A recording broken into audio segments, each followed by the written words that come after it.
अस्सलाम वालेकुम। उम्मीद है आप सब खैरियत से होंगे। आज हम बनाने जा रहे हैं शाही कुल्फ़ी। हमने सोचा समर स्टार्ट हो चुका है तो क्यों क्यों ना कुछ ठंडा बनाया जाए। तो आइए देखते हैं इसके लिए हमें क्या क्या चाहिए होगा।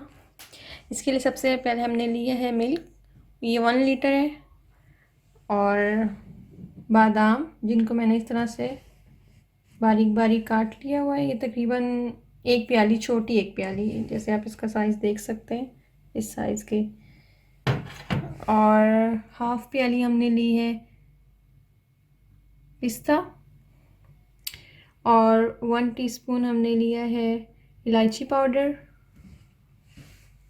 और ये कंडेंस मिल्क है जो कि हाफ कैन मैंने लिया है। इस साइज़ का मेरे पास कैन था, ये मैंने हाफ लिया है।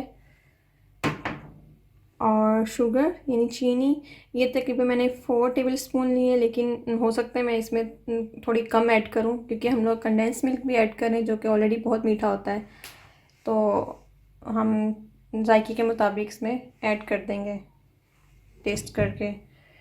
और ख्योड़ा वाटर, ये आपकी मर्ज़ी, आप ऐड करना चाहते हैं तो कर लें, नहीं तो इसको स्किप कर दें, इससे ज़रा खुशबू अच्छी आती है। तो चलिए हम स्टार्ट करते हैं।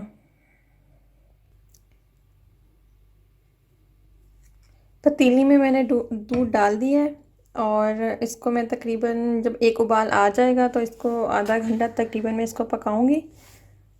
थोड़ा सा जब ये गाढ़ा हो जाएगा तो फिर हम इसमें बाकी चीज़ें ऐड करेंगे। तकरीबन जितने भी आपका दिल कर, बर्फ़ी ऐड कर दी मैंने इसमें, और अब हम इसको पकाएंगे ताकि इसमें मेल्ट हो जाए। अच्छा, आप इसकी जगह पे खोया भी ऐड कर सकते हैं, लेकिन हम इसमें बर्फ़ी जो है वो यूज़ कर रहे हैं। आप चाहें तो इसमें खोया भी डाल सकते हैं। ये देखिए बर्फ़ी इसमें बिल्कुल घुल चुकी है, बिल्कुल भी आपको कहीं नज़र नहीं आएगी, और हमारे दूध का कलर भी चेंज हो गया है। तो इसको मैं 15 से 20 मिनट और जो है वो पकाऊंगी, और फिर इसके बाद हम इसमें कंडेंस मिल्क ऐड करेंगे। अच्छा जी, मुझे 15 से 20 मिनट हो चुके हैं, और अब मैं इसमें ऐड करूँगी कंडेंस मिल्क।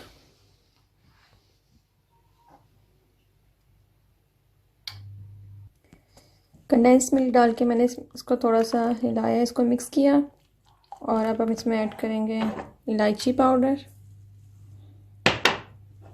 बादाम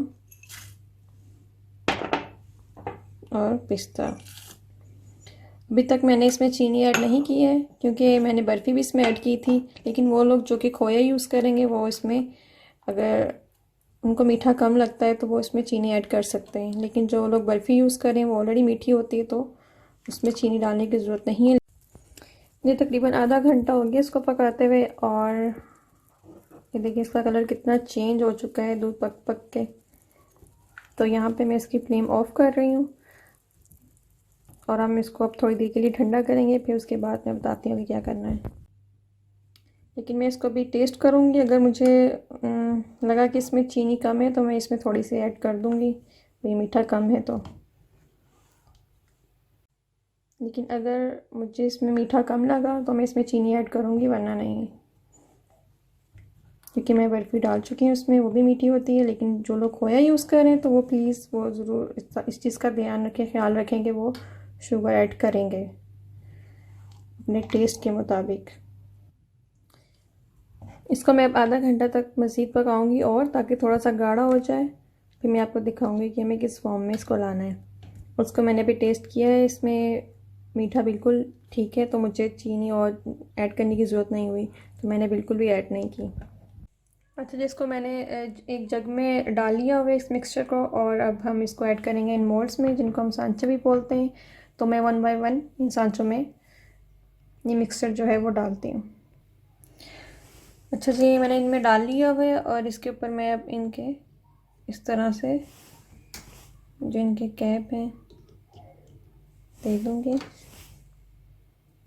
और इस तरह से बच्चे बहुत शौक़ से खाते हैं। ये बहुत इजीली आपको बाज़ार से मिल जाएंगे, कहीं से भी, किसी भी शॉप से। ये देखें, और इसको तकरीबन अब हम 8 से 10 घंटे के लिए फ्रीज़र में रखेंगे। अगर आप रात को इसको बना कर रख देंगे तो वो और भी अच्छा है, ओवरनाइट ये फ्रीज़र में पड़ा रहेगा और सुबह आप दोपहर में भी इसको खा सकते हैं। और अगर आपने सुबह बनाया तो आप शाम में भी इसको ले सकते हैं। तो इसको तकरीबन 8 से 10 घंटे आपने फ्रीज़ होने के लिए देने हैं। तो उसके बाद मैं आपको दिखाती हूँ। अच्छा जी, फ्रीज़ हो चुकी है। तो इसको मैंने रात को बनाया था, तो अब सुबह मैं इसको जो है वो आपको दिखाती हूँ इसको कैसे हम निकालेंगे। लेकिन आप इसको 8 से 10 घंटे के बाद भी फ्रीज़र से निकाल सकते हैं। मैंने क्या किया, गर्म पानी लिया है, इसमें मैं डालूँगी तकरीबन 30 सेकंड के लिए आपने इसको रखना है ताकि ये इजीली बाहर आ जाए। ये देखें। तो इसी तरह से हम दूसरी भी निकालेंगे।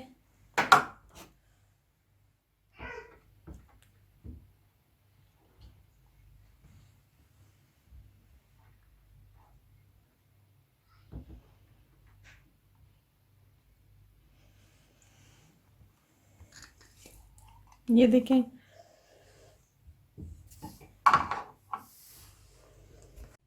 जी, तो ये मैंने 2 निकाल के रख ली हैं और इनको आप ट्राई कीजिएगा, बनाइएगा और हमें बताइएगा आपको ये कैसी लगी। समर में ज़रूर ट्राई कीजिएगा